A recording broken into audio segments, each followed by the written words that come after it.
সন্তানদের সাজাইয়া স্বামীর হাতে জবাই দিতে দিছে, আর তোমার স্বামীর হাতে যখন পশুটা জবাই দিয়ে তেল মালিশ করে দিবা, এই পশুটাই দিয়া বলবে, ও জাতির পিতা ইব্রাহিম,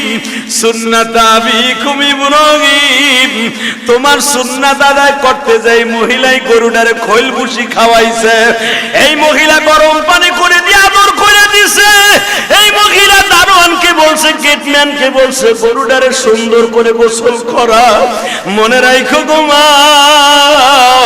এই জন্যই দেখবেন গরু কিনবেন আপনি,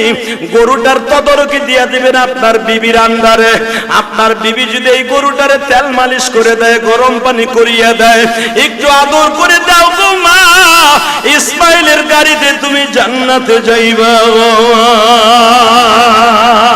এই জন্য গরু কিনা বাড়ির সামনে ঝুলাইয়া রাখবেন, বাড়ির সামনে বাইন্ধা রাখবেন, আপনি নিজে